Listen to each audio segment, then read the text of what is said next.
aceptar la invitación de Fundamed y de Wikileaks, que como sabéis edita los diarios El Global, Gaceta Médica y Economía de la Salud, y que siempre pues, procura mantener los temas que son de mayor interés y por comunidades autónomas en tensión. En segundo lugar, muchas gracias, Regina. Me decía antes Regina, yo me siento ahí, digo, no, Sí. digo, yo, primero porque gracias a Biosin estamos haciendo una ronda de encuentros, esto sí que es importante, una ronda de encuentros por comunidades autónomas, y Canarias, aunque algunos piensan que está muy lejos, pero está muy cerca desde el punto de vista del interés político y del interés sanitario, y en ese sentido gracias, Regina, por hacer posible y por colaborar, y estando aquí, un placer que estés conmigo en la mesa, siéntate como una más para intervenir en cualquier momento y en aquellos temas que te parezca de la aportación. Y finalmente, como no, al sentido Conrado, gracias por aceptar la invitación, por ofrecernos tu casa y por estar tan a gusto, no solamente contigo, con la consejería, con el consejero, a quien luego trasladen también nuestro agradecimiento, sino tu disponibilidad a abordar un tema como es el de en general los biosimilares, y en particular el enfoque que le estamos dando a este ciclo de encuentros, que es los medicamentos biosimilares, pero desde el punto de vista del acceso a la innovación y lo que de positivo tiene para el conjunto del sistema sanitario en general y el canario en particular. El formato es un encuentro a puerta cerrada, como estáis viendo, y nos encargaremos posteriormente de darle la amplia difusión, 2 páginas de Gaceta Médica, etcétera, y por supuesto siempre a las personas que trabajen conmigo en esta parte os pediré el teléfono, pero simplemente si queréis ampliar o matizar cualquier tema de cara a la publicación. Por tanto, sin más, vamos a comenzar.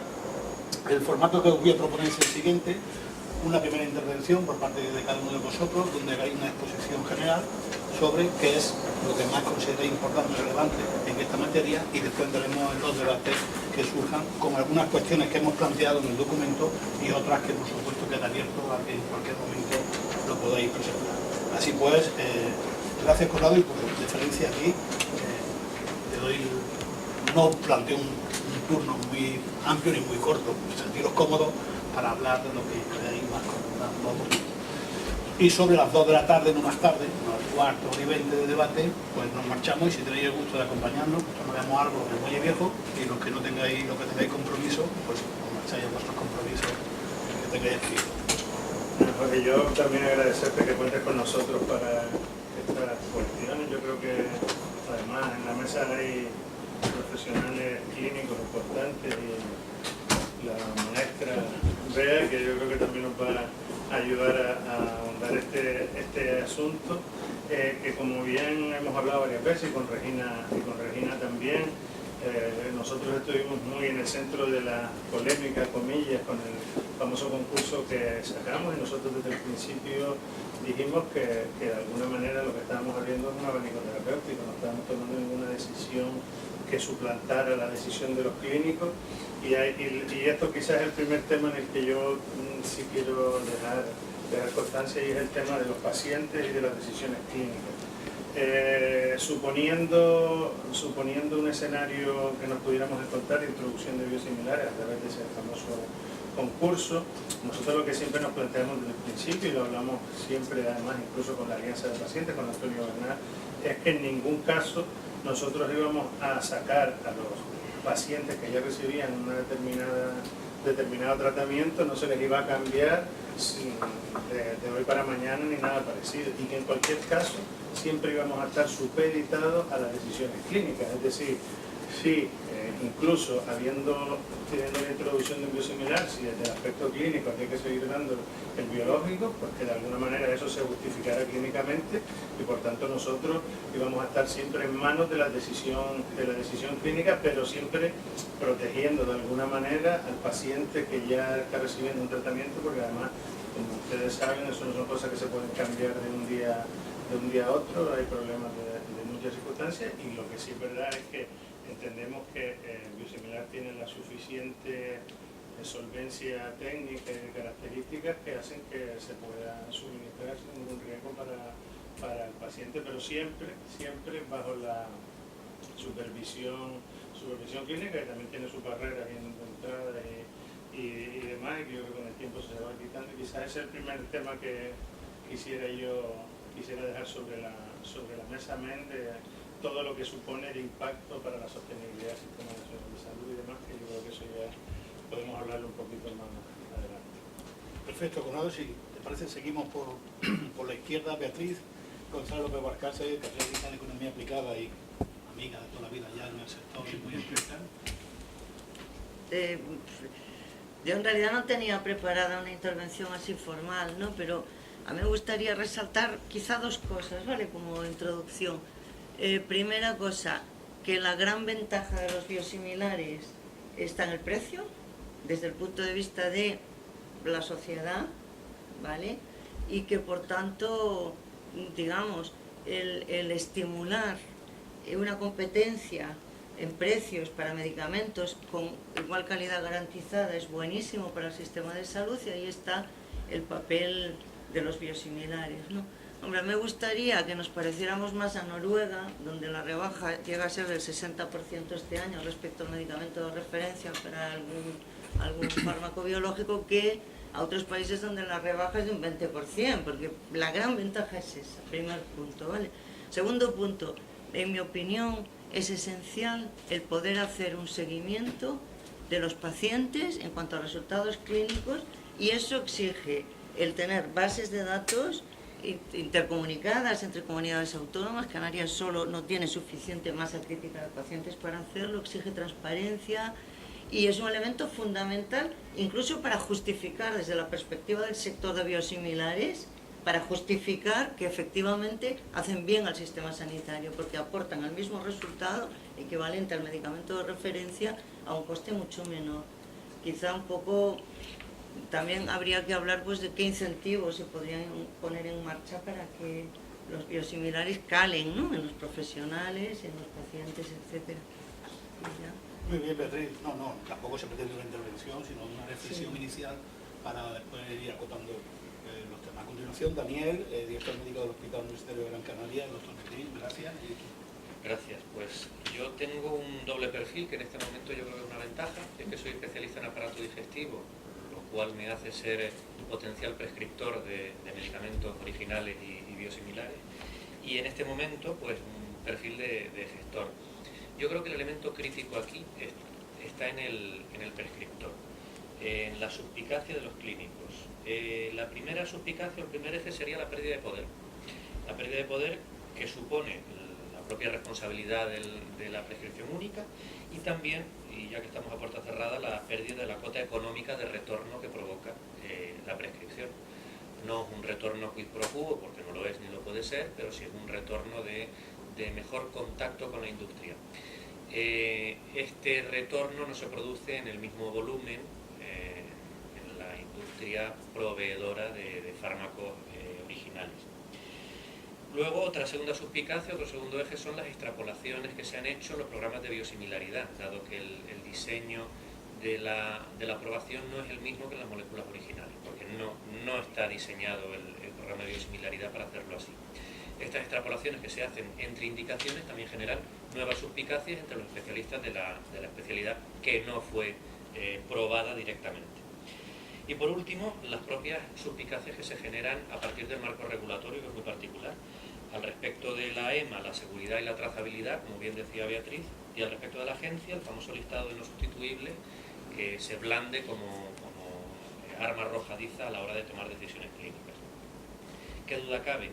Que el precio genera una mayor accesibilidad a fármacos potentes, de últimos escalones terapéuticos, y que por lo tanto tenemos que incentivar su uso a igualdad de efectividad y de seguridad, tal como se han demostrado en los distintos estudios de registro que ya hay en muy distintas moléculas y muy distintas especialidades. Me parece que la clave está en incentivar al clínico, y no hablo de un incentivo económico, en incentivar al clínico para participar en la gestión clínica y en el buen uso de la sostenibilidad del sistema. Muchas gracias, Daniel. Continuamos.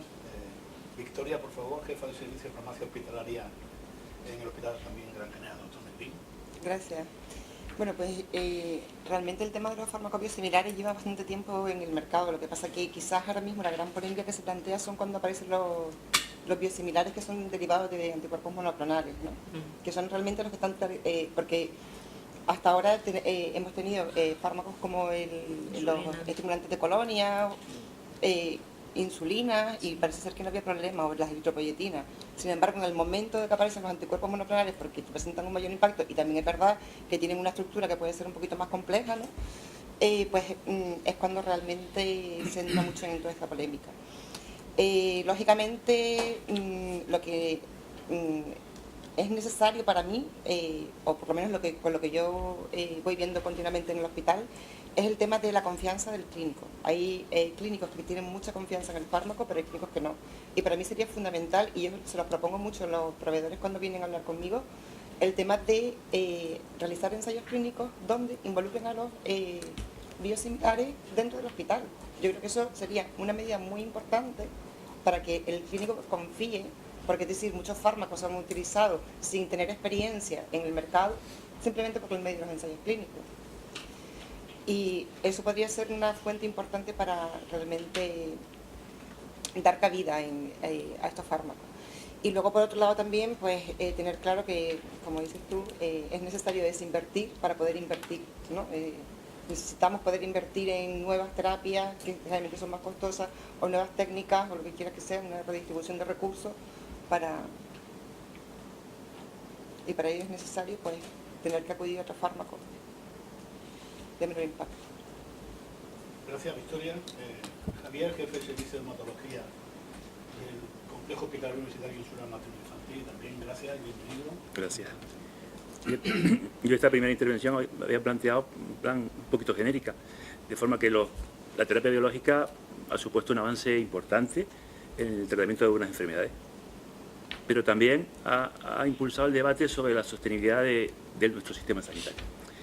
La extinción de su patente ha permitido que se desarrollen fármacos nuevos con actividad similar o idéntica, que son los biosimilares. Estos fármacos no suponen una innovación, realmente no aportan nada nuevo, pero sí ofrecen misma seguridad, misma eficacia que el biológico de referencia con un menor coste. La industria farmacéutica ha mostrado interés en estos fármacos y generalmente disponemos de más de un nombre comercial por biosimilar, lo que favorece la competencia entre ellos y también con el biológico de referencia. Y esto es bueno.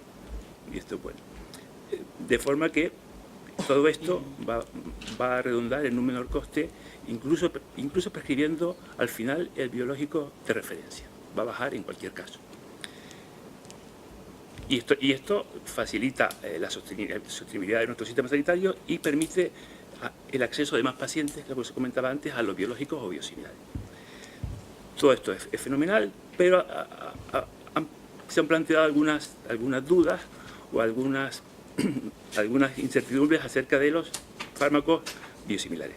No es una molécula exactamente similar al biológico de referencia, no es un genérico, todos lo sabemos. Entonces han surgido dudas en cuanto a su calidad, su eficacia, su inmunogenicidad y su seguridad. Y también es motivo del debate, como ya se ha comentado aquí, el papel de cada uno de los interlocutores. ¿Cuál es el papel del paciente? ¿Cuál es el del médico prescriptor? ¿El de la farmacia hospitalaria? ¿El de los gestores sanitarios? Y en cuanto a la normativa existente.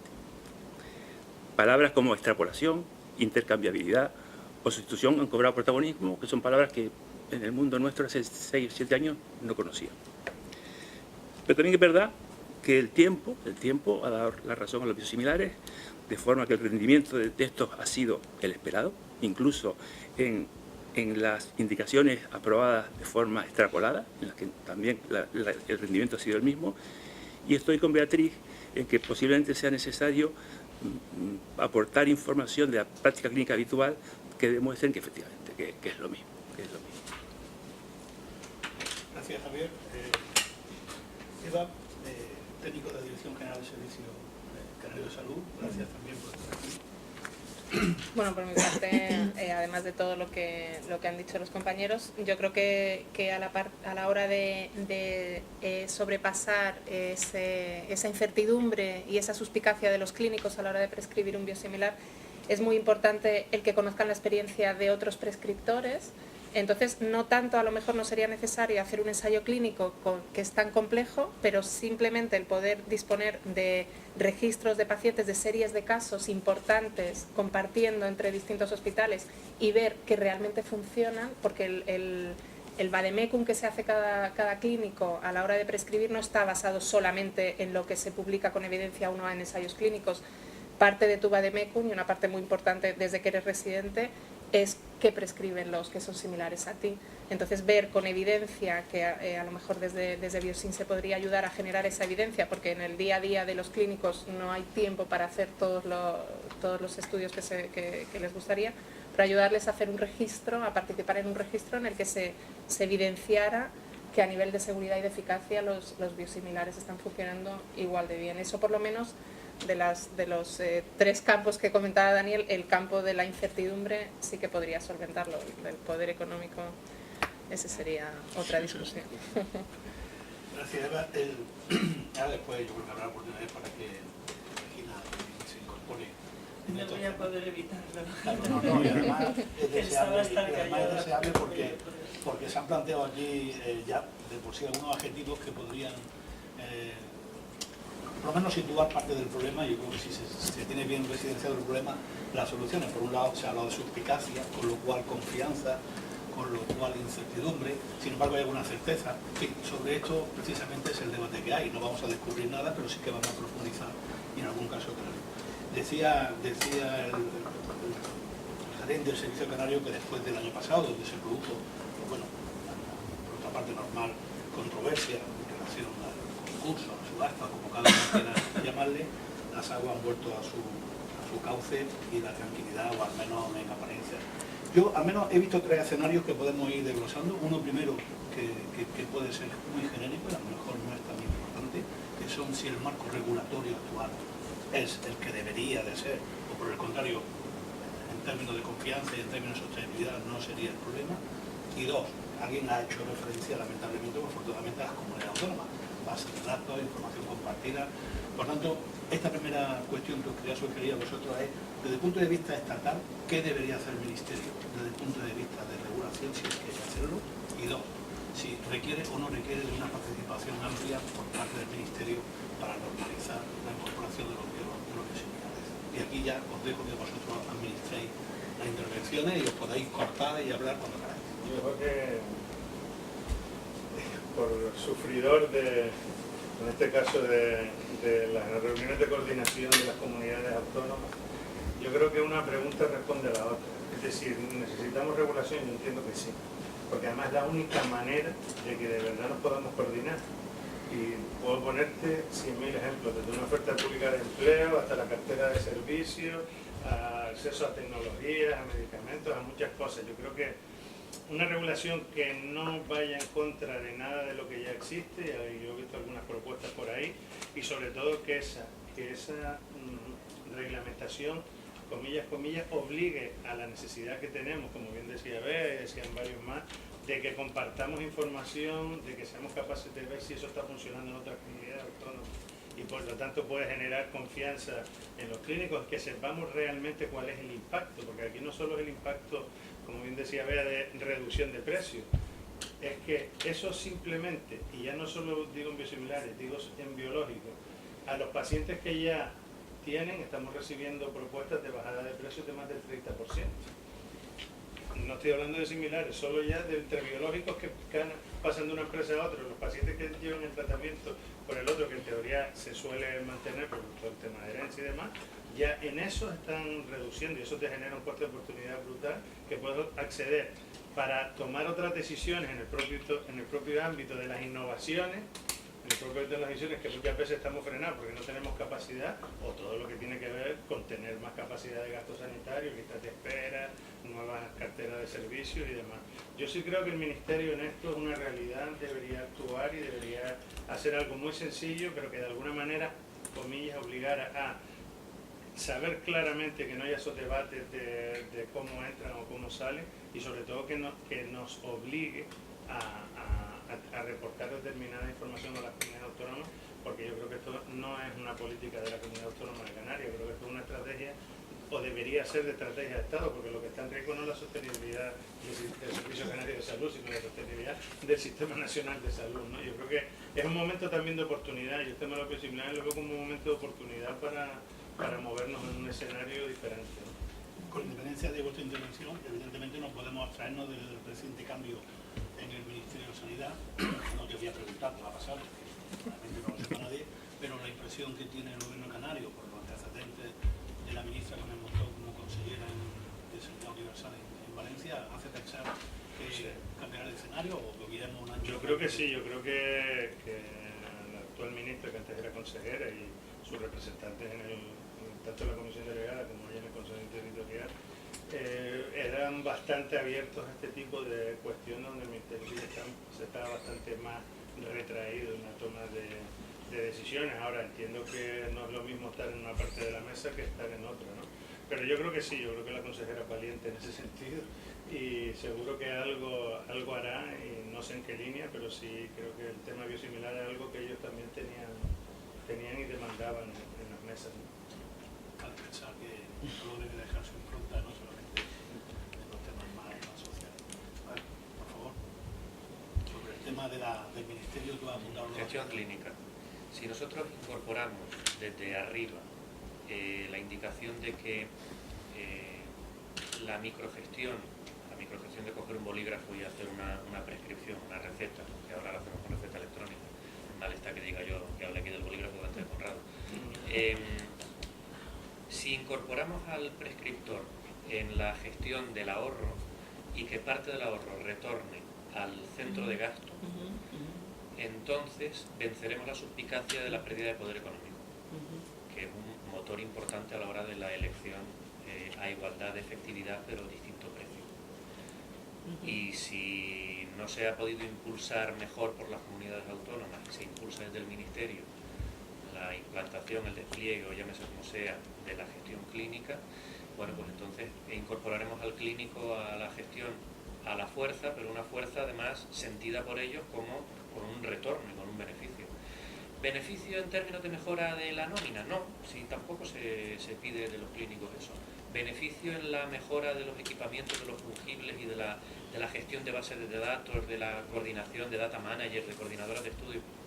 Eso sería suficiente como para vencer la barrera de la suspicacia del ahorro, pero no veo el retorno por ningún lado. El retorno, como le decía antes a Regina, el retorno en realidad lo que hace es enjugar la factura de oncohematológica.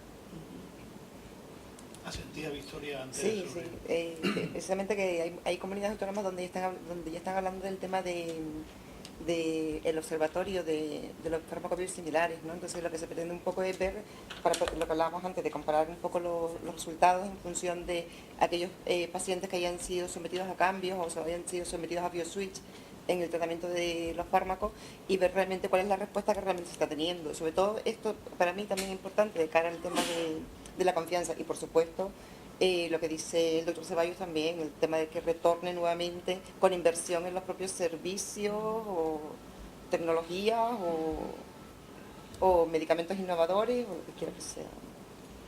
A ver, yo creo que podemos aprender de la experiencia de otros países. En realidad este tema biosimilares es muy nuevo, porque la aprobación por la Unión Europea fue de 2005, que hace nada, 5 minutos. Como tú decías, mientras no llegaron los monoclonales, pues aquello no había problema, alguna insulina tal. Pero entonces, ¿qué países lo están haciendo bien? Pues mira, yo creo que hay dos tipos de incentivos a los médicos, el palo y la zanahoria. Entonces hay países que lo que hacen es lo que dice Daniel. Dice, una parte del retorno del ahorro revierte al servicio, y esto funciona. Bueno, pues digamos aquí también. Y otros obligan a prescribir el medicamento más barato. Yo me da la impresión de que tenemos que ser muy cuidadosos con la consideración de la distinción entre pacientes naif y pacientes a los que se cambiara eventualmente un tratamiento que les está funcionando bien. Eso lo decía al principio Conrado, yo creo que es muy importante. O sea, empezar por pacientes naif, y luego ya veremos cómo profundizamos. Yo no tengo ninguna duda de que dentro de 20 años no habría esta mesa, sería imposible, pero los biosimilares estarían en la práctica clínica habitual y ya está, y no pasaría nada, ¿no? pero en principio estamos empezando de alguna manera y por tanto necesitamos aprender, ¿no? Eso es lo que me parece a mí. Un poco lo mismo que si lo que se pretende es favorecer o incentivar al médico o al servicio, posiblemente hay que retornar algo del servicio que funciona bien en un sentido, y tenemos dificultades porque el capítulo es diferente, que en este capítulo sí y en este no. Yo le he pedido a Eva, lo digo, si yo ahorro aquí, dame un dermatólogo más, para tener menos lista de espera en vecindario, no lo quiero para nada más. Y no es fácil porque es un capítulo diferente, si estoy ahorrando muchísimo más que lo que cuesta un dermatólogo, pero no mucho más, 10 veces más. Lo que estoy pidiendo es una minucia y lo estamos haciendo bien. Y eso hace que el servicio entienda que el esfuerzo que estamos haciendo vale para algo. Vale para algo no personal, vale para algo del servicio. Si lo que se pretende por otro lado es sustituir, pues la normativa tiene que quedar clara, porque es una decisión violenta, que está violentando a mucha gente y hay que tener, yo creo que más cuidado. Sí, yo creo que hay que dejar muy claro qué actitud se debe tomar ante un paciente naif al biológico, y el mandato deontológico es el hacer el mejor uso posible de los recursos que la sociedad pone en nuestra mano, como consecuencia de ello es el biosimilar efectivo. Y un escenario muy distinto es el del paciente en el que las cosas están marchando bien con tratamiento y nos planteamos en aras de un ahorro el hacer un switch. Ahí sí que hay que contar muchísimo con el profesional, y los palos solo pueden provocar una mayor resistencia a la hora del cambio. Aprovecharía aquí, Regina, para, desde el punto de vista de Biosin y de la industria, si el cambio legislativo o la intervención del Ministerio es también, como parece ser, relevante para, no digo el éxito del biosimilar, sino para que a lo mejor dentro de 20 años no tengamos la misma discusión que los genéricos, que 20 años más tarde seguimos hablando de cómo incorporamos los genéricos. Entonces parecería hoy, siendo totalmente distinto, que en España adelantamos resultados que después en 20 años no somos capaces de sostener. Muchas gracias, Jorge. Yo le había dicho que iba a intervenir, pero ha sido todo tan interesante que la verdad es que es muy difícil no decir nada. Nosotros desde Biosin consideramos que efectivamente se requieren cambios normativos, ¿no? En algún caso aclaratorios, todo el tema de la intercambiabilidad, la sustitución, no me refiero al ámbito de la oficina de farmacia, donde está clarísimo que no se debe de producir este cambio, eso es obvio. En el ámbito hospitalario la cuestión es más compleja porque son las comisiones de farmacia y terapéutica las que tienen la obligación de hacer la selección de fármacos de utilización en el hospital, en ellas están integrados los médicos, pero en cualquier caso desde Biosin defendemos, y eso quiero que quede muy claro, la libertad de prescripción del médico, en primer lugar porque consideramos que es el responsable del paciente y por tanto eso es definitivo, ¿no?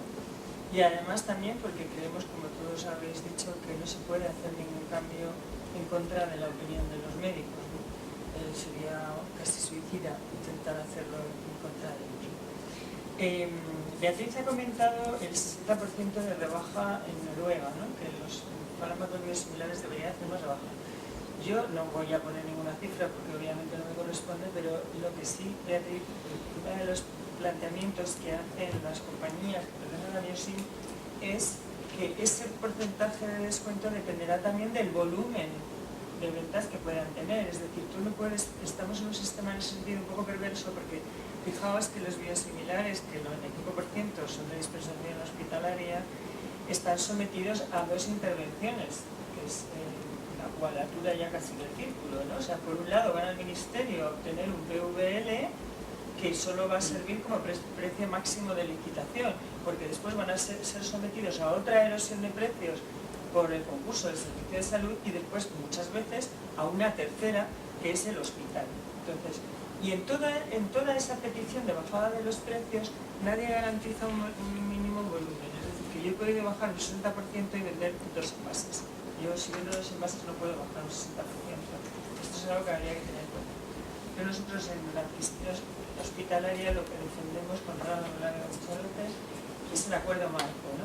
En la nueva ley de contratos del sector público, la posibilidad de hacer un acuerdo marco, una variedad que es dinámico que es en que haya una competencia libre entre todos los el biológico original y los biosimilares, y entre todos a un ranking, y los servicios de farmacia pues compren respetando la decisión del médico siempre justificada, ¿no? Eso es lo que creemos que es la mejor manera de hacer una entrada ordenada de los biosimilares, ¿no?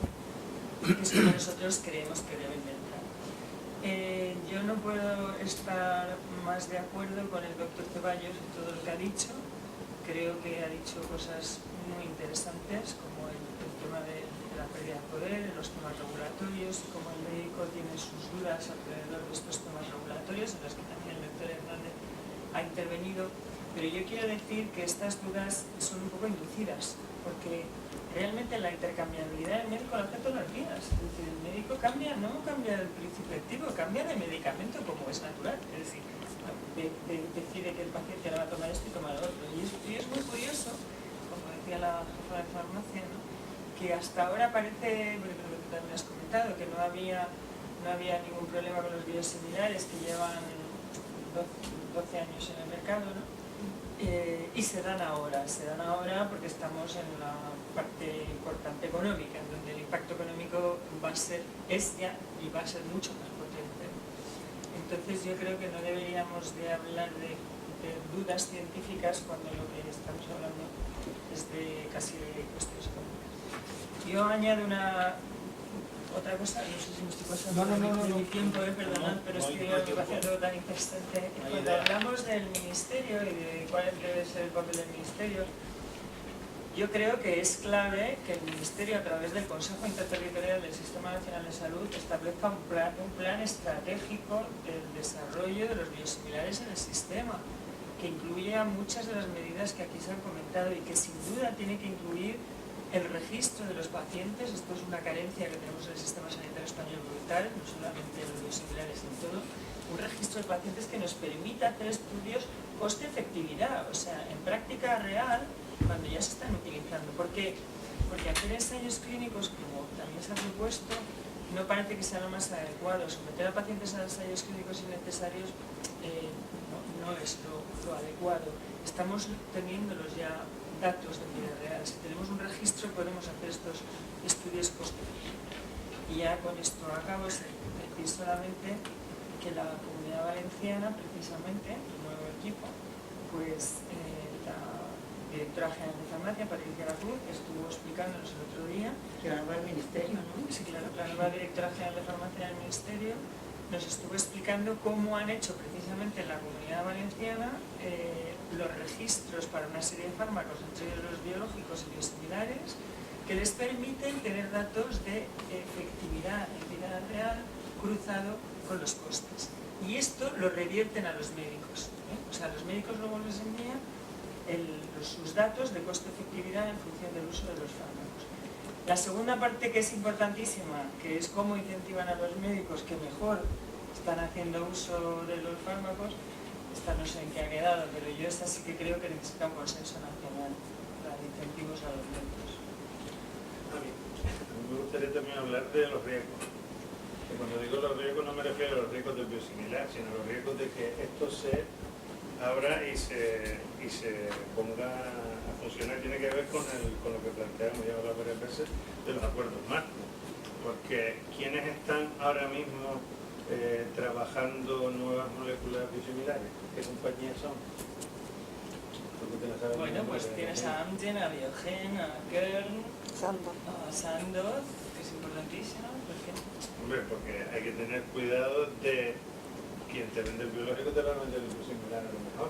Entonces a lo mejor lo que consiste, como tú bien decías, es que ahora pensemos en cómo se va a regular ese mercado, ¿no? Y quizás el famoso N-1 que hemos hablado 20 veces, ¿no?, de la competencia entre ellos, creo que puede ayudar, porque claro, corremos el riesgo de que un determinado biosimilar compita con un biológico que pueda ser hasta de la misma compañía, ¿no?, o de compañías participadas, ¿no? Yo creo que también eso hay que tenerlo en cuenta a la hora de cómo se introduce eso en este caso en España, que por eso creo que es importante la regulación y sobre todo cambiar los modelos de contratación que tenemos, ¿no? La posibilidad de esa competencia y que no se pueda regular el mercado creo que es vital que se ponga sobre la mesa, porque si uno de los objetivos de la introducción de los biosimilares es una oportunidad para la sostenibilidad del Sistema Nacional de Salud, debe seguir siendo, independientemente de cómo termine el proceso de introducción, ¿no? Y quizás eso es una de las cosas que menos se piensa ahora y que yo creo que sí deberían estar como responsables o como gestión, sí debería estar también sobre la mesa, ¿no? Bueno, ustedes lo tienen. Beatriz nos lo dirá, que es la experta en temas de farmacoeconomía, pero yo, que soy solo farmacéutica, no soy economista, sí que creo que realmente a las compañías que van a desarrollar los biosimilares hay que darles la suficiente incentivo económico como para que no decidan no invertir en esto porque no resulta para ellos adecuado, pero también que generen el suficiente liberación de recursos como para que para la administración sea interesante comprarlos y entremos en una dinámica de crecimiento, ¿no? Ese equilibrio no sé cómo se logra, Beatriz, tú nos lo dirás. No, es que es más complicado, porque claro, este es un mercado global, es decir, el biosimilar no lo inventan para España, que está en la esquina del mundo, es un país periférico grande, eso sí, menos mal, pero entonces el biosimilar decide investigar o no en desarrollarlo en función del mercado global, que desde luego no precisamente somos protagonistas. Entonces, de alguna manera, la cuestión es cómo se discriminan precios entre países. O sea, la cuestión de fondo es esa. Casi todos los países tienen un tema de subastas de precios de negociación y es o el gobierno central. Claro, España es un país muy descentralizado, quizá el más descentralizado del mundo en sanidad.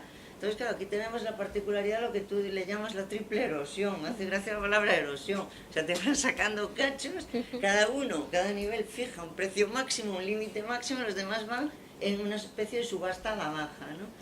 Yo tengo muy poca confianza en que el Ministerio en España, tal como está el país, asuma el liderazgo de digamos, un cambio estratégico de fondo en lo que es el Consejo Interterritorial, por ejemplo.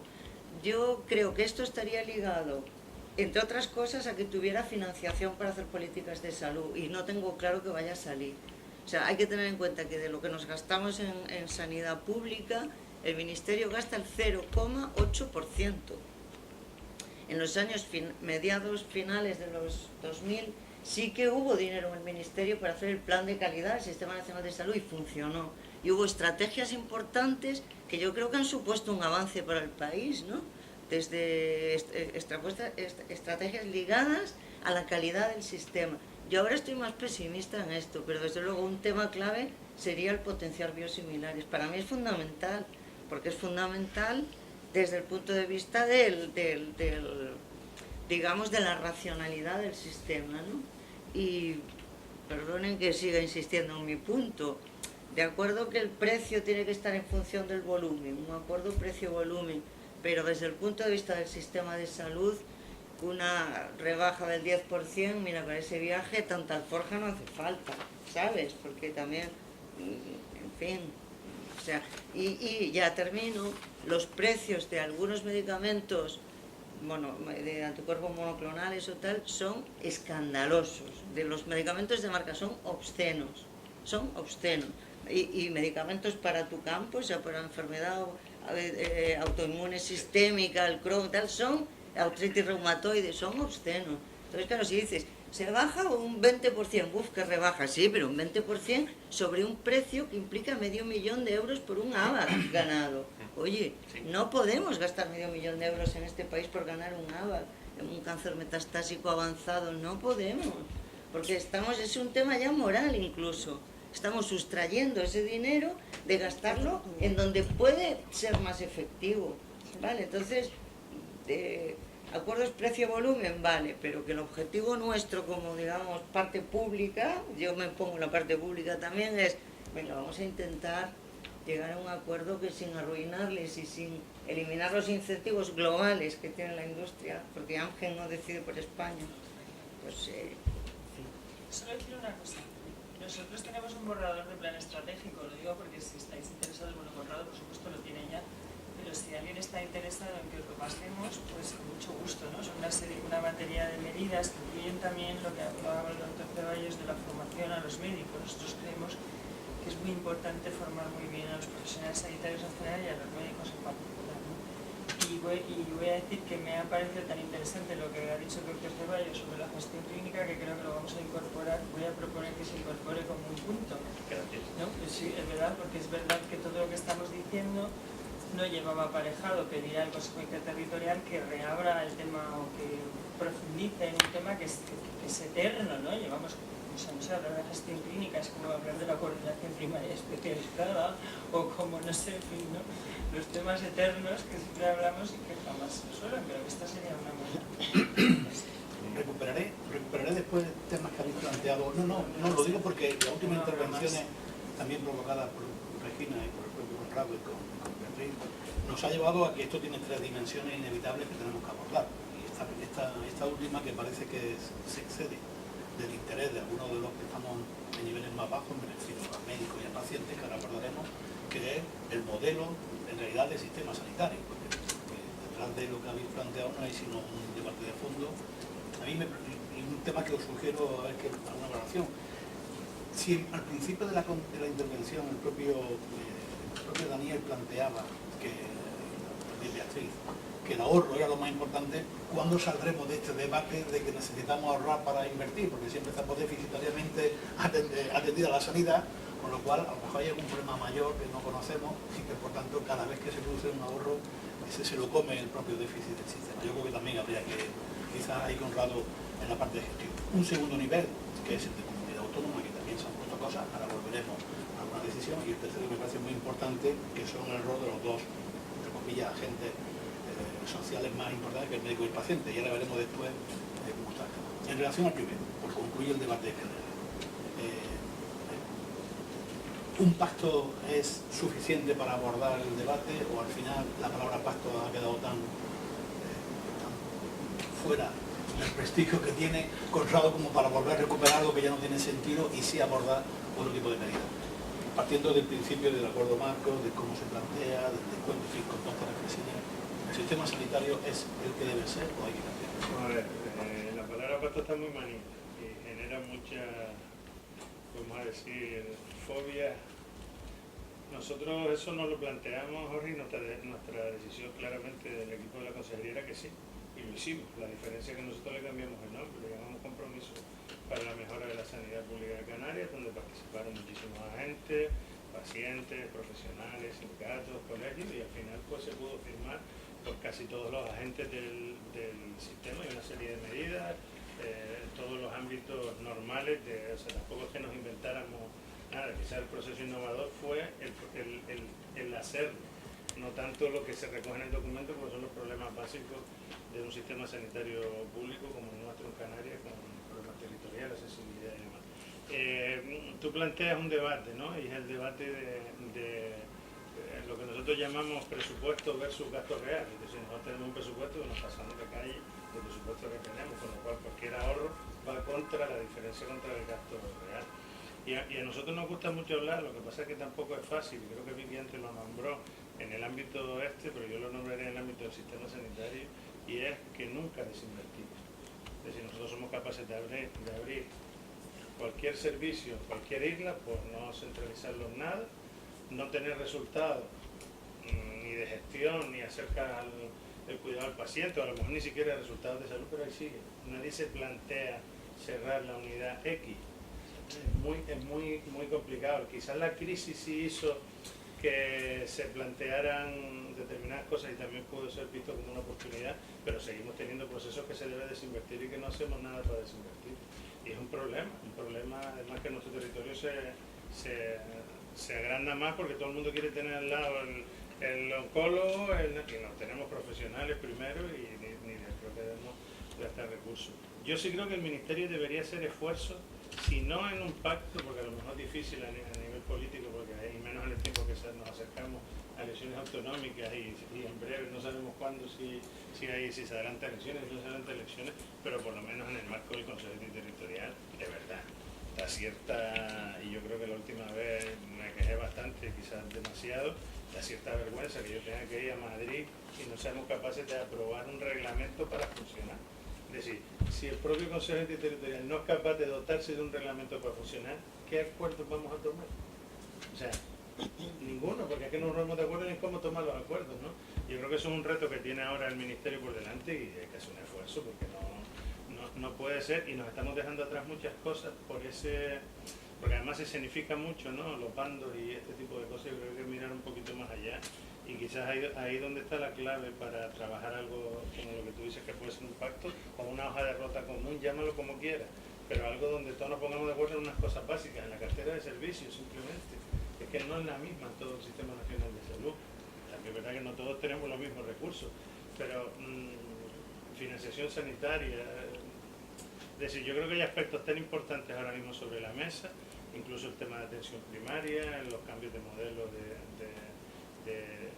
de atención, y que no las estamos abordando porque no somos capaces de dirigir una comunidad autónoma, quizás por lo que se ve, son los más descentralizados del mundo en la toma de decisiones, y nadie quiere ceder nada de su capacidad de autoorganización, de su capacidad para mejorar el sistema. Yo creo que en algún momento hay que pararse, y si son dos cosas, pues dos cosas habremos arreglado, pero cosas importantes, ¿no?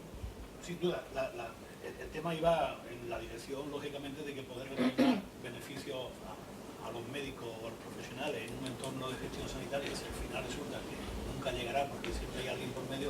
El debate, por eso es tan importante, para hacer creíble y ahí evitar suspicacias, etcétera. Porque bajando al segundo nivel, si la organización sanitaria, digamos, autonómica, el ámbito hospitalario, está preparado para modelos de gestión en situaciones como esta, o también requiere de un enorme esfuerzo, porque pensando en las palabras de Beatriz, pues, en fin, para ese viaje no se falta tanta alforja, o al final pensamos que hay que matar a los leones de cañonazo. ¿Está la organización sanitaria dispuesta y preparada para abordar cambios que incentiven esto que estás contando? No, porque de hecho se pilotó el implantar la gestión clínica, se hizo una auditoría en Canarias para seleccionar unidades que tuvieran un tamaño suficiente como para que hubiera masa crítica para evidenciar los problemas, pero que no fueran muy grandes para que el implantar el modelo no fuera una calamidad, sin marco regulatorio específico, precisamente un experimento que a mí me pareció muy interesante, precisamente para desarrollar el marco a posteriori en función de cómo hubiera sido el pilotaje. Aquello quedó bueno, se llegó a redactar el contrato entre gerencias y unidades. En el caso del Negrín era el servicio de nefrología el que iba a ser la unidad piloto. Se llegó a redactar el contrato en el que el gerente cedía ciertas competencias gerenciales al nuevo director de esa unidad de gestión clínica, y aquello quedó redactado y durmiendo el sueño de los justos. Entonces, no solo es el dinero que se empleó en la auditoría, no recuerdo qué empresa fue, si Pricewaterhouse, la verdad que no recuerdo. O Deloitte. El dinero que se empleó en eso, el esfuerzo que se empleó, las reuniones a las que fuimos, los que participaron y los que no participamos, ni siquiera se materializó el pilotaje, ya no digo el despliegue. Entonces hace falta algo más, hace falta la voluntad de que hay que hacer lo que hay que hacer. Victoria y Javier, también desde esa perspectiva más próxima como profesionales.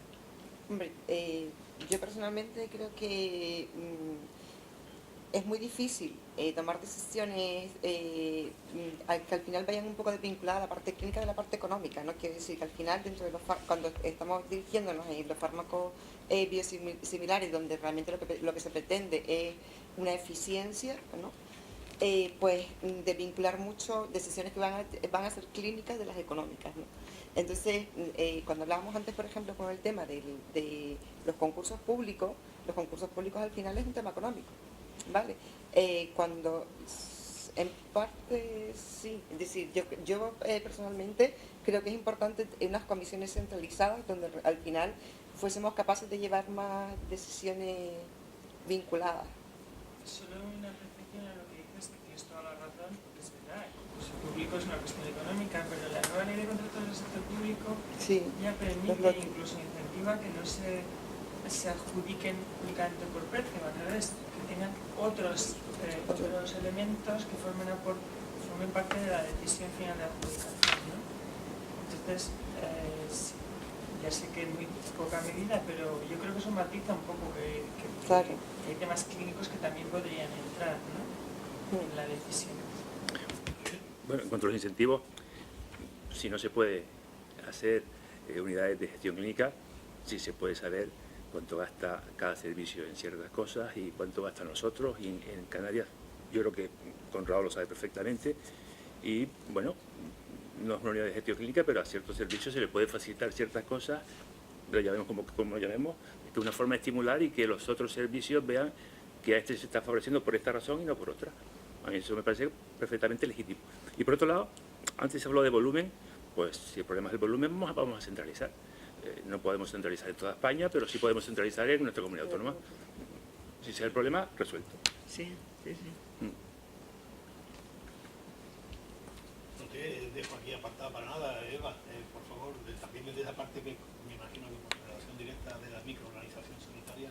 Bueno, ha habido varias iniciativas para centralizar a modo de comité la decisión de incorporar medicamentos dentro de Canarias, varios intentos que se han quedado desafortunadamente en muy poca cosa. Sería muy interesante poder contar con un comité central formado básicamente por prescriptores y poder disponer de información a nivel de la comunidad autónoma de qué prescribe cada servicio, qué está obteniendo con lo que prescribe y qué está gastando en esas prescripciones.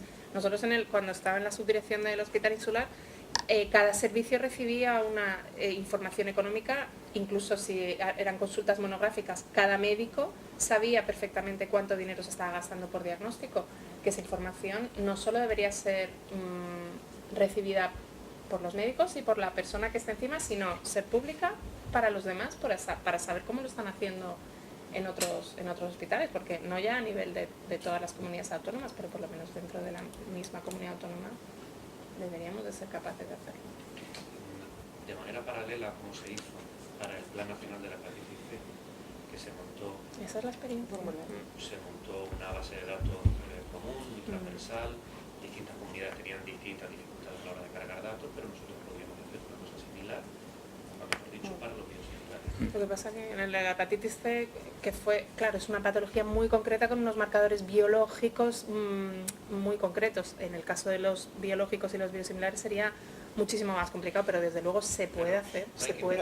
Hay scores clínicos de actividad, biomarcadores, en el caso de patologías autoinflamatorias. Bueno, aquí se desarrollan biosimilares para otras patologías, donde se puede escoger scores clínicos, radiológicos, analíticos o serológicos a la hora de saber cuál es la efectividad del producto, se cruza con lo que está costando para cada una de las alternativas terapéuticas y se toman decisiones en base a datos. Y de un plazo de tiempo para obtener el resultado, que haya el compromiso del clínico de decir, mira, yo te voy a poner este medicamento para que en 3 meses te haya bajado el colesterol o te haya aclarado la piel o en 6 meses obtengamos ese resultado. Y si no se obtiene en ese plazo, que el propio prescriptor diga, pues mira, este medicamento no está funcionando, vamos a hacer un cambio porque no estoy consiguiendo lo que me comprometí hace 6 meses a conseguir.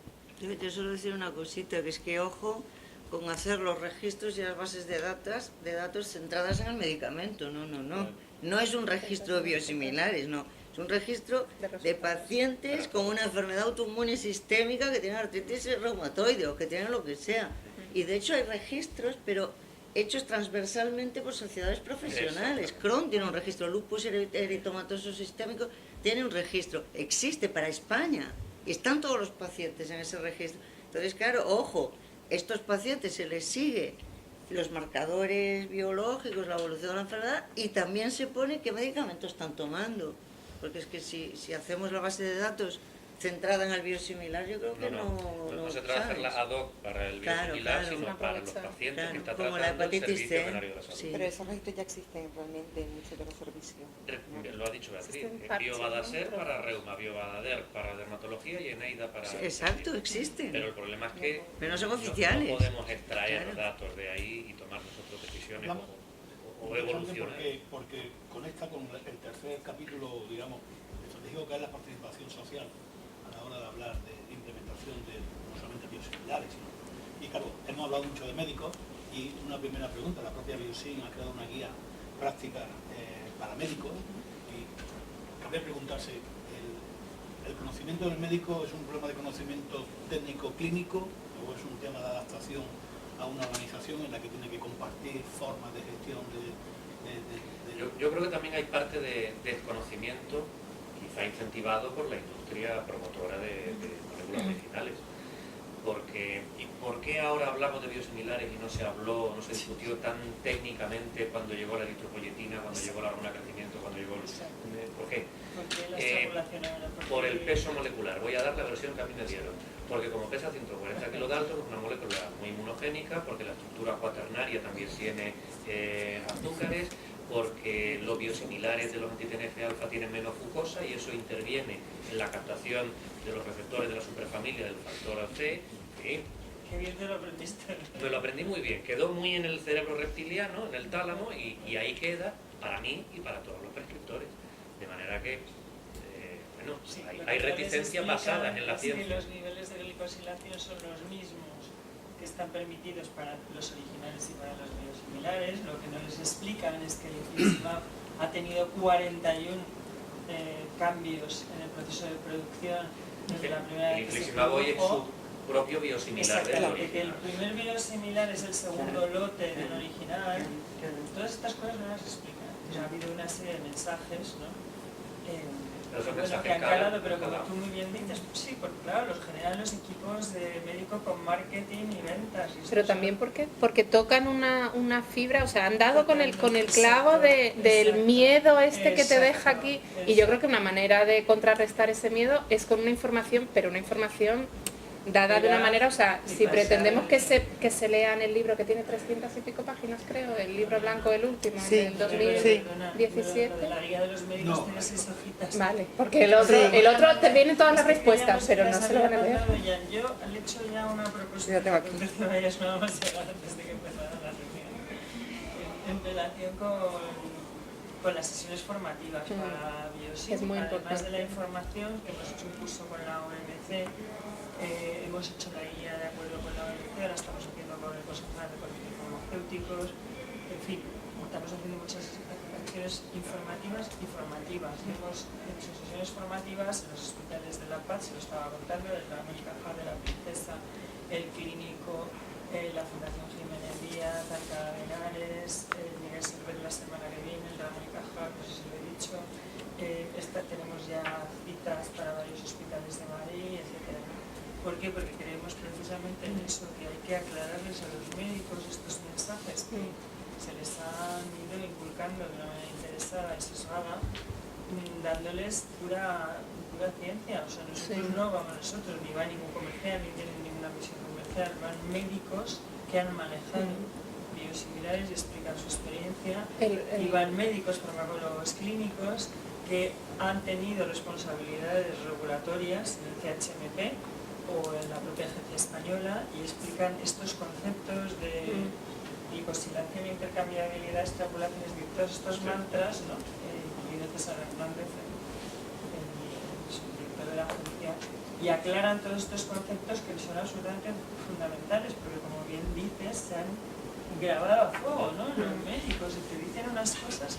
Yo he descubierto, perdonadme un poco el chiste, pero yo el día que vi a un oncólogo que les interesa hacer la química, hablar de los receptores y el grupo OH3, dije, lo que ha conseguido la industria farmacéutica, o sea, que un oncólogo se interese por una estructura química que siempre les ha parecido un horror. El otro día vino un farmacólogo de Madrid a dar una charla en el Hospital Insular y nos contó... Es que... no me acuerdo, lo tengo apuntado en el móvil porque te acuerdas que le mandé un mensaje y había una oncóloga justo que estaba sentada detrás nuestra y dijo que le había convencido, o sea, al explicarle cómo se hacía las pruebas de laboratorio, y la convenció, o sea, ella tenía reticencias y yo creo que ahí esa información contrarresta la otra, van al mismo punto. Eso es. No hay debate hoy que no se pueda tener sin incorporar al siguiente actor clave, que es el paciente. Decía el gerente Conrado al principio de la intervención que, aparte de que yo conocí de las relaciones en su momento con la Alianza Nacional de Pacientes, pero la pregunta es más amplia, no es la institucional. En realidad el paciente, ¿hasta dónde lo ponemos? ¿Hasta dónde hay que ponerlo? Porque si los médicos están poco informados, hacer responsable a un paciente de qué tratamiento es también un poco... Pero ¿de qué manera conceptuáis que el paciente sí o sí ha de estar en la toma de la decisión? No tanto en los pacientes con tratamiento nuevo, sino en todas aquellas vicisitudes que ocurran a partir de la primera aplicación. ¿Es sagrada la relación médico-paciente? Yo creo que hay dos escenarios, ¿no? Uno es la formación, es decir, la formación del médico que da información al paciente, y después está también en la parte quizás que es más difícil, pero que quizás sí puede hacer, y es a los pacientes que están organizados, y puede ser a través de la escuela de pacientes, por ejemplo. Porque sobre todo en momentos puntuales, cuando se produzcan determinadas decisiones o pensando que se adjudica un concurso en 6 meses de determinada patología y que puede pasar, yo creo que no es malo que se le informe al paciente a través de sus asociaciones, o que otros pacientes que realmente hayan que es más la idea de la escuela de pacientes, ¿no? Pacientes que ya hayan pasado por esa medicación, que puede ser incluso de otras comunidades autónomas, expliquen cómo vivieron esa experiencia y si tiene sus cosas positivas, sus cosas negativas, o si realmente no les mejoró nada, porque yo, como tú bien decías, incorporar al paciente antes de la decisión clínica, yo creo que es inviable, y además no que no sea inviable, que yo creo que no es muy bueno realmente, pero que después el médico siempre es un transmisor de información porque está formado. Cuanto más formado esté el médico, mejor va a informar al paciente. Yo creo que ahí está la clave del asunto, ¿no? En el caso de los NAIF, pues qué duda cabe que lo que hay que hacer es aplicar la Lex Artis, los protocolos de las sociedades científicas, etcétera. Pero cuando nos planteamos con el paciente delante el hacer un switch, hay que informar al paciente. Daniel, no solo pienses en lo que tienes que hacer switch. Un paciente NAIF conoce a alguien que ha estado malo y que le dan otro medicamento. Ya, pero vamos a ver, el asunto aquí es que en este tipo de enfermedades, en los que además hay que empoderar al paciente, son enfermedades crónicas, incurables, hay que empoderar al paciente, y a veces el paciente plantea retos informativos en la explicación. Sí. Pero para casi todos los retos tenemos una respuesta, porque hay que individualizar muchísimo el tratamiento, y la solución adecuada al paciente conocido de ese paciente que tenemos delante puede no ser la más adecuada a ese paciente, incluso puede ser hasta contraproducente. Secukinumab, por ejemplo, es un nuevo biológico que sirve muy bien para los efectos en psoriasis, y que sin embargo produce una reactivación de enfermedad inflamatoria intestinal. Es el primer biológico anti-interleuquina 17 que lo que hace es no solo no plantear un escenario común a dermatólogos y digestivos, sino que todo lo contrario, plantea un reto de reactivar enfermedades o hacerlas debutar. Pero en el escenario NAIF yo creo que queda más solventado con las guías, que además son accesibles a las asociaciones de pacientes. En el escenario del switch, cuanto más visible hagamos al paciente el cambio, le hagamos firmar un consentimiento, le expliquemos la fucosa y más probabilidades de efecto nocebo hay y de retorno a la molécula original. El planteamiento ahí sería imposible de responder. ¿Esto ocurrió porque no fue efectivo el biosimilar, o ocurrió porque le advertimos tanto al paciente de que le íbamos a generar un cambio de una molécula que era idéntica pero no es la misma, y al final acaba produciéndose dolor articular que igual... Entonces hay que valorar cuáles son los parámetros objetivos que vamos a mirar y cuáles son los subjetivos. Quiero decir que a la hora de poder comparar Claro. porque es un punto importante, muy importante. Y si se eleva la proteína C reactiva, bueno, pues a lo mejor no fue el exceso de explicación. Porque si los parámetros subjetivos también tienen que estar bien identificados porque son subjetivos. Tiene que ser un combo de datos subjetivos que ya sabemos que son muy malos. Incluso las sociedades científicas hablan de lo poco adecuados que son, en el caso digestivo, el CDAI o el índice de Mayo, el Harvey-Brazo, el Trulov para colitis, de lo malos que son, y de que nos tenemos que intentar ceñir a datos objetivos como pueden ser calprotectina, proteína C reactiva, endoscopia. Hablo en dermatología y en reumatología probablemente haya elementos radiológicos o el PASI se puede hacer lo más objetivo posible en el caso de la medición del blanqueamiento. Pero si nosotros incorporamos como elemento principal de medida de la efectividad la impresión que tiene el paciente, mal vamos. Pero para tomar decisiones en ese posible registro o para tomar decisiones aisladas del registro, decisiones asistenciales, fracasarían todos los tratamientos.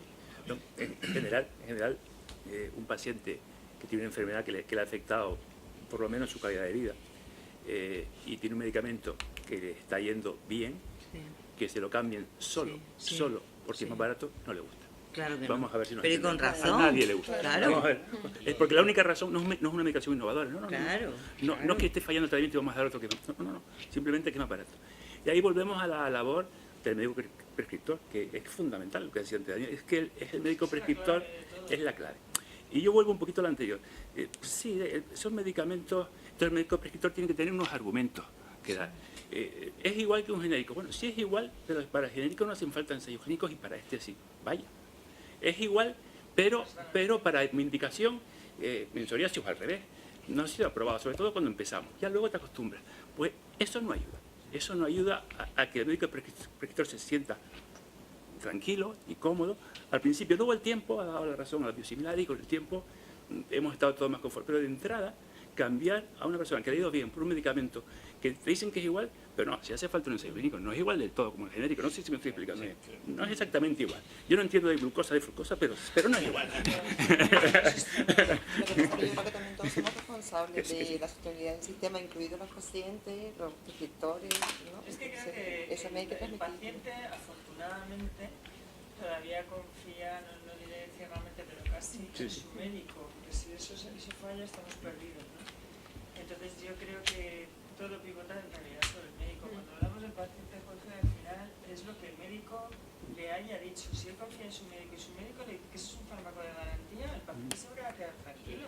A lo mejor necesita 2 minutos más para explicárselo, pero le va a parecer bien. Pero es que al principio También cambiamos originales a genéricos y hubo, acordaros de la experiencia, Sí, creo que sí. todos la hemos vivido, hubo médicos que se pusieron del lado de la utilización de los genéricos y por lo tanto no hubo ningún problema en los cambios, y hubo médicos a los que se envenenó, entre comillas, con el tema de que es que tenían peor calidad, que la concentración permitida estaba por debajo y por encima del 20% y la respuesta no era en la bioequivalencia, y les contaron unas cuantísimas cosas y esos mismos médicos trasladaban sus dudas al paciente, y es cuando lógicamente el paciente, si su médico le traslada dudas, afortunadamente se las inocula también a él, ¿no? O sea que esto, el paciente, yo creo que depende totalmente de cómo se lo cuente el médico.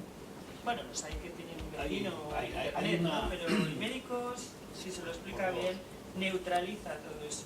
Recientemente se ha conocido en un informe que han hecho sobre multiindicadores de la decisión de los pacientes el tema económico lo ponen en el último lugar. Claro. Como debe ser. Eso es para Por ellos. tanto, Eso es para ellos. Daniel ha hecho una exposición a la pregunta muy interesante porque nunca se ha referido a la relación médico-paciente con argumentos económicos, porque te pueden mandar algo más lejos.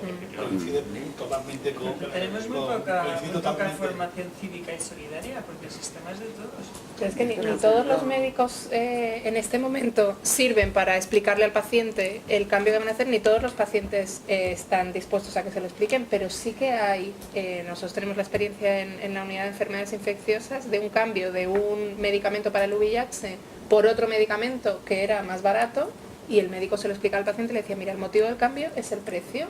Si te cambio el medicamento tenemos dinero para poder tratar a más pacientes. Y había pacientes que el médico sabía quién se lo podía decir y se lo decía y el paciente estaba de acuerdo. O sea que luego cuando hay más experiencia se va ampliando el abanico, tanto de médicos que sepan explicarlo como de pacientes que lo puedan recibir. Pero no todos sirven, por supuesto, siempre hay un porcentaje al final de la curva, ¿no? Gaussiana, ¿no? De la distribución. Claro, si os parece vamos a ir concluyendo, porque yo creo que hemos tocado tanto el aspecto de las condiciones legales, todo el tema de la administración sanitaria, tanto en ámbito estatal, más referido lógicamente a Conrado, que ve también como gestor del problema a nivel nacional, a nivel autonómico, y también de la gestión más concreta con la administración y la participación social, ¿no?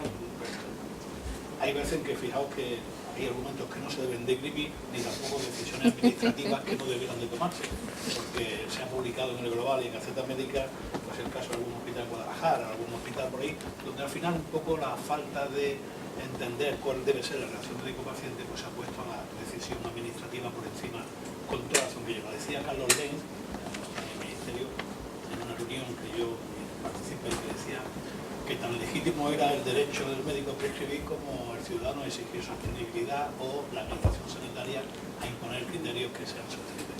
Este debate queda así de abierto y así de cerrado, porque nada está cerrado como para no seguir pensando y mejorando. Y por tanto, último minuto, si queréis, pues para lo que es la frase, digamos, con la que seguramente titularemos cada una de vuestras intervenciones. Y volvemos, empezamos al revés ahora, y que concluye Conrado. Eva. Bueno, yo insistir en la formación e información de los médicos y en el intercambio de información sobre los resultados obtenidos, resultados en salud. Javier. Sí, de acuerdo con Eva. Es importante, sobre todo, que los resultados se difundan, porque la práctica clínica ha demostrado que efectivamente es igual, y los recelos han surgido porque al principio posiblemente tenía que haber habido un ensayo de cosas extrapoladas. De psoriasis no hubo, eso dio argumentos a los que estaban en contra. Total, no costaba tanto hacer 200 pacientes con psoriasis también, y hasta ahora ya sí se está haciendo. Hay cosas que le ponen más fácil el trabajo al médico prescriptor, que en el fondo es la clave de todo. Por mi parte, creo que lo importante aquí es el tema del desarrollo del observatorio que nos permita compararnos, y por otro lado también la toma de decisiones consensuadas entre el clínico, las autoridades sanitarias, el paciente y la farmacia. Comisión. Sí. Daniel. Yo creo que lo fundamental es incorporar elementos de gestión y de conciliar la prescripción con la sostenibilidad del sistema.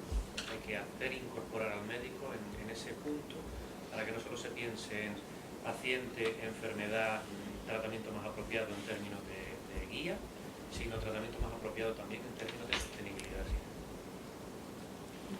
Beatriz.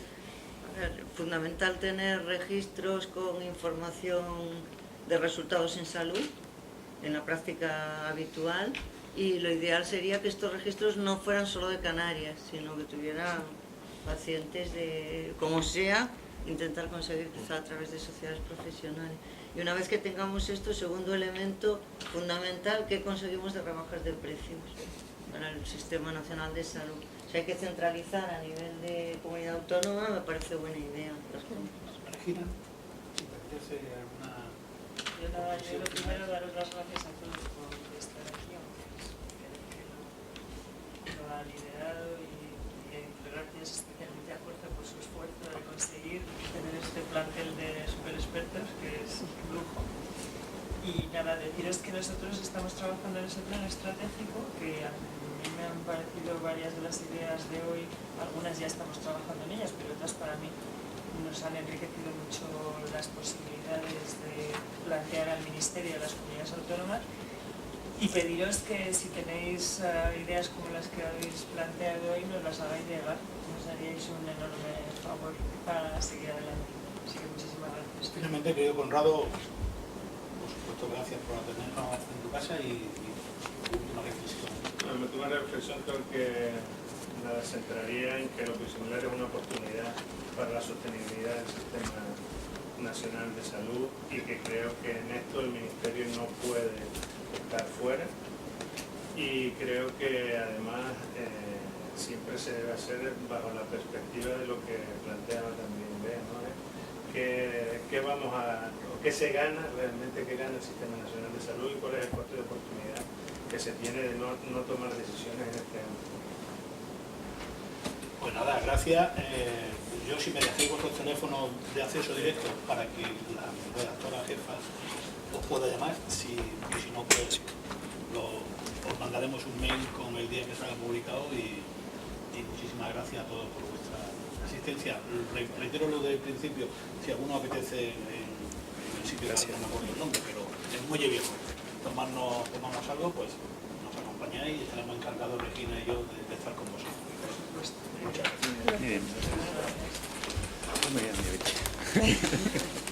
Telefonación. Mira, Regina, tengo el nombre de este vino, Fernando de Mora, de la Forma de Barcelona. Bueno, nos encantó.